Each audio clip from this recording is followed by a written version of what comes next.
السلام علیکم حضور، وعلیکم میرا السلام۔ نام نقاشہ احمد ہے اور میں پٹنی جماعت سے ہوں۔ میرا پہلا سوال ہے کہ حضرت مسیح موعود علیہ السلام نے فرمایا ہے کہ جو لوگ قرآن کریم کو عزت دیں گے وہ آسمان پر عزت پائیں گے۔ ہم قرآن کریم کو کس طرح عزت دے سکتے ہیں؟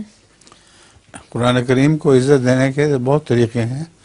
اول تو یہ کہ اس کو احترام سے رکھو، ناپاک جگہ پہ نہ رکھو، گرنے سے بچاؤ، یہ ظاہری عزت ہے۔ اور باطنی عزت یہ ہے کہ قرآن کے مطالب پر غور کرو اور جس حد تک ممکن ہے قرآن پر عمل کرو۔ حضرت مسیح موعود علیہ السلام کو قرآن سے بہت پیار تھا۔ ایک روایت میں آتا ہے کہ آپ بے حد مہربان تھے اپنے بچوں پر، اور خاص طور پر مرزا مبارک احمد جو سب سے چھوٹے تھے اس سے بہت ہی پیار تھا۔ ایک دفعہ غلطی سے قرآن کریم پڑھا ہوا تھا تو مرزا مبارک احمد کا ہاتھ لگ گیا اور قریب تھا کہ قرآن کریم گرنے لگے۔ حضرت مسیح موعود علیہ السلام نے لپک کے اس کو ایک تھپڑ رسید کیا۔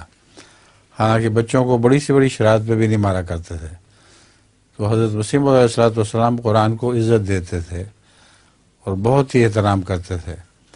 آپ کا ایک شعر ہے، دل میں میرے یہی ہے تیرا صحیفہ چوموں، قرآن کے گرد گھوموں، کعبہ میرا یہی ہے۔ لوگوں کا کعبہ اور ہوگا، مجھے تو قرآن کا ہی کعبہ لگتا ہے۔ ٹھیک ہے، میں پہلی بھی ہے۔ پہلے اچھا سنائیے۔ وہ کیا ہے جو کار کے آگے اور ٹرک کے پیچھے ہوتا ہے؟ کیا ہے جو کار کے آگے اور ٹرک کے پیچھے ہوتا ہے؟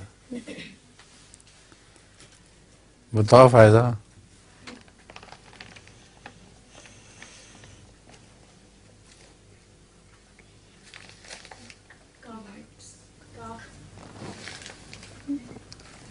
کسی کو پتا ہے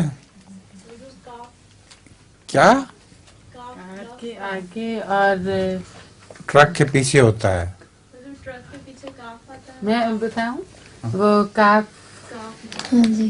کاف کار کے پہلے لکھتے ہیں اور ٹرک کے آخر میں، لفظ میں۔ ہاں، کاف جو حرف ہے وہ ٹرک کے پیچھے ہوتا ہے اور کار کے آگے۔ بہت اچھا، شاباش۔